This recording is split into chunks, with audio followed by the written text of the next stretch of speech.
The rivalry for me was the day before when you look at your guy at the weigh-in, you've got to hate him. I've known Jeff since I was born, essentially, because he's always been present in Australian sport and particularly in Australian boxing. So now to be friends with him or rivals today, it's a real privilege. Ben and I ever disagreed on anything? We may have. Jeff's one of the greatest boxers of all time, and he's also completely crazy. So yeah, we've disagreed. I think he's disagreed with everyone he's ever met, but at the end of it all, he's a really passionate bloke. He's a legend, and he's a really good fella as well.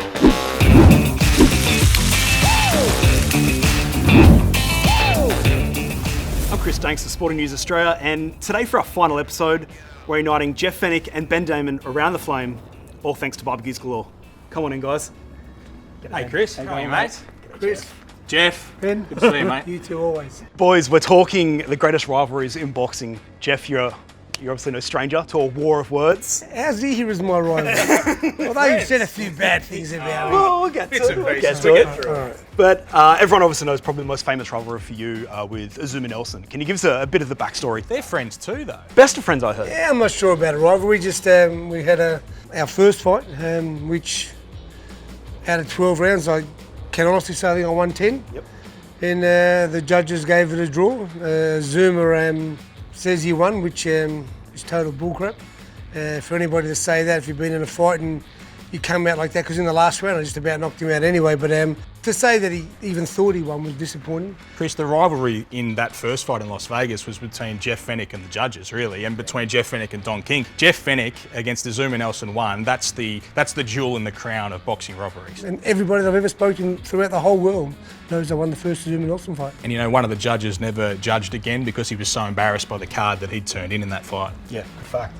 What about something a little bit more recent? There was obviously when Anthony Mundine called you out on ACA. We tried to get Chock here today, but he didn't want to. I had a few other my guys. Place. Didn't want to. Yeah, love what you've done with the pool, by the way. What is it about you and Anthony Mundine? What was the rivalry there? Back then we had a huge rivalry because he was in the weight division. I had a lot of the boys fighting, Nader Hampton, Ian McLeod, and some other boys in the similar division, and I just kind of thought that when he first came over the sport that he was really rude, arrogant, and I didn't think that he deserved the kudos and the credit that he was getting. I thought, so I stood up for my boys. I stood up for the sport of boxing. I've actually, in this area, cracked an egg on my head to say that I deserved that when he had won a couple of his fights. I was first one to put my hand up and say that he surprised me on a few occasions.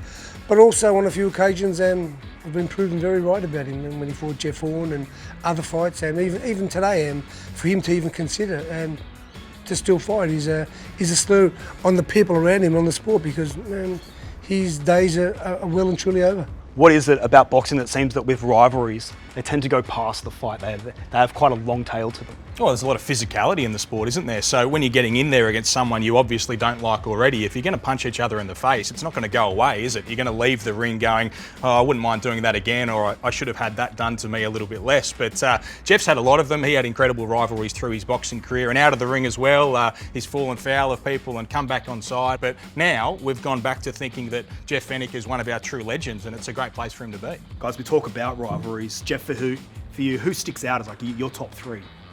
My top one would be Leonard Duran. Okay. Mickey Ward or Turo Gaddy. Ben, I'll let you pick Well, you've got to go Ali Fraser. Ali Fraser for sure. You have to. Like the incredible fights that they had between the two of them, and anyone that Ali fought, it was going to be magnetic and incredible, but he found his perfect rival, and so often in boxing, that's what you need. Now, before we chuck some food on the barbie, I just want to have a quick chat. I've also got the Sydney Super Fight coming up, December 16. We talk a little bit about rivalries. Is that just something that you have to have before, because you have to sell the fight?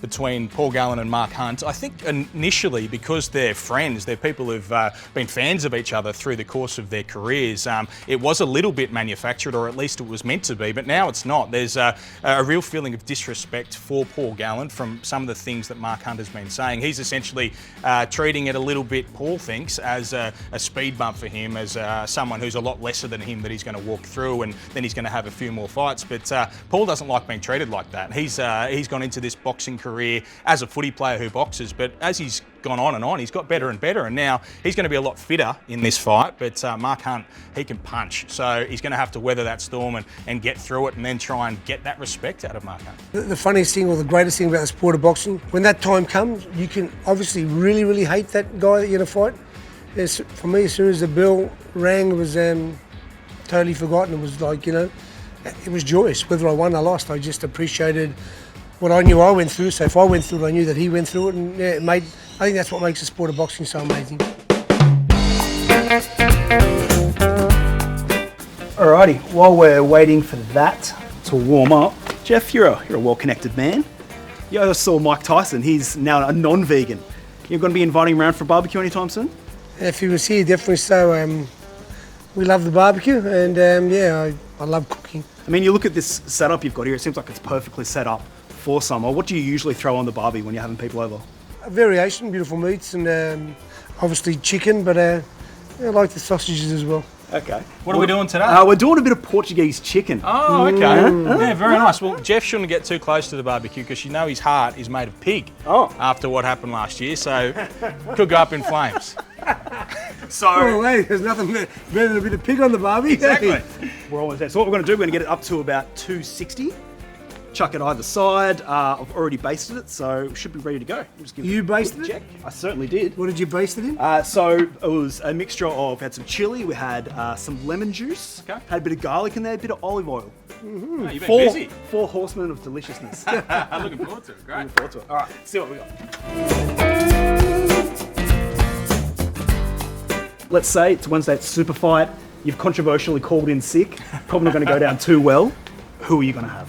Oh, I'm going to wheel up the barbecue to ringside. We're going to whack on some steaks. Jeff will be there with me. We can call the fights in between rounds. We can have a little bite to eat. Mark Hunt maybe will come down the stairs, have a bite as well. I think it'll be a really good atmosphere on a big night. What about you, Jeff?